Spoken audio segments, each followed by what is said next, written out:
살다 보면 아프기도 하고 다치기도 하죠. 그런데 근로자로 일하다가 아프거나 다친 경우 업무 관련성이 있을 때 산재가 되어 국가의 보호를 받게 되는데요. 회사가 공상으로 처리하자고 하면 어떤 문제가 있을까요? 노자님들이 공상 처리하면서 궁금하셨던 내용을 이번 영상에서 다뤄보려고 해요.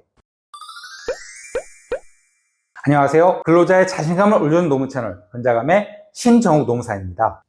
업무상의 재해, 즉 산재란 업무상 사유에 따른 근로자의 부상, 질병, 장애 또는 사망을 말해요. 근로기준법상 근로자에 해당하는 노자님들은 사장님이 반드시 산재보험에 가입해야 해요. 의무 가입인 거죠. 근로자가 아니어도 임의로 가입할 수 있는 경우도 있어요. 근로자가 아닌 분들 가운데 보험설계사, 학습지교사, 택배기사, 방문판매원, 소프트웨어 기술자 등은 고용보험법, 산업재해보상보험법에 따라 각각 고용보험과 산재보험에 의무적으로 가입되어야 해요.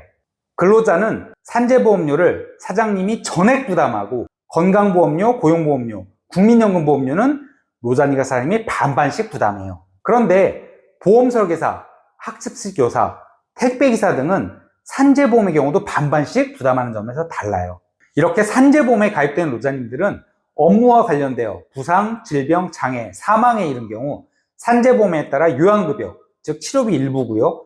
간병급여, 휴업급여, 장애급여, 유족급여 등을 받게 돼요. 그런데 산재가입은 사장님의 의무지만 산재 신청은 근로자가 하게 되며 사용자가 산재 처리를 해야 하는 것은 아니에요. 그래서 회사는 산재로 처리하지 않고 공상으로 처리하자고 노자님에게 제안하기도 하죠. 노자님이 동의해준다면 공상 처리 자체가 문제되진 않아요. 공상 처리가 뭐냐고요? 업무 관련하여 발생한 부상 질병에 대해서 노자님이 산재 신청하지 않고 회사가 합의금을 지급하고 사건을 마무리하는 것을 말해요.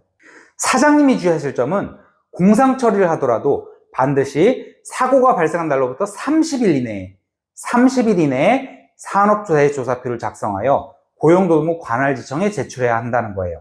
이를 위반하면 산재은닉으로부와 3천만 원 이하의 과태료가 부과돼요. 금액이 꽤 크죠. 부상이 아니라 질병의 경우에는 노자님이 근로복지공단에 산재를 신청하고 산재 승인 결정이 나면 그 날로부터 30일 이내에 재해조사표를 관할지청에 제출하시면 돼요. 출퇴근 중 재해도 산재 처리가 가능한데 이 경우에는 재해조사표를 제출하지 않으셔도 되고요.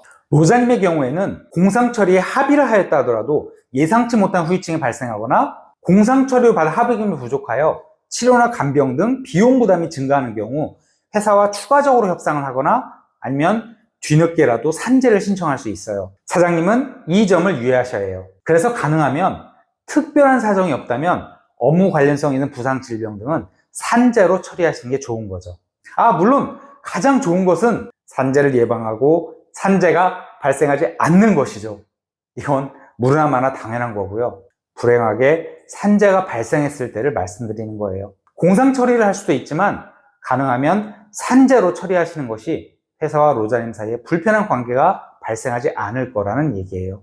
산재가 인정되면 부상, 질병, 장애의 경우 노동능력 상실에 따른 민사소송을 제기하기도 해요. 여기서 민사소송으로 노자님이 받게 되는 배상금액은 산재로 받은 금액을 초과하는 부분만 인정되게 돼요. 그리고 이 민사배상액을 결정할 때에는 노자님이 과실이 있을 경우 과실상계도 하게 되어 배상액이 감액되기도 해요. 산재보상에서는 노자님의 과실이 반영되지 않고 100% 보상을 받게 되지만 민사배상은 노자님의 과실이 인정되는 만큼 배상액이 감액되는 거죠. 사장님은 이렇게 산재 발생 시 추가로 제기될 수 있는 민사배상 책임에 대비하여 근로자 재해보상책임보험에 가입하시는 것을 권해드려요. 보험료가 많지 않고 산재가 발생하여 사장님이 추가로 지게 될 배상 책임액을 이 보험에서 지급하는 거예요. 줄여서 근재보험이라고도 불리는 게 바로 이 보험이에요. 그럼 이번 영상과 관련하여 궁금한 점이 있으시면 댓글로 질문 남겨주시거나 상담 요청해 주시고요. 영상 제작에 큰 힘이 되는 구독과 좋아요 그리고 알림 설정도 부탁드려요. 감사합니다.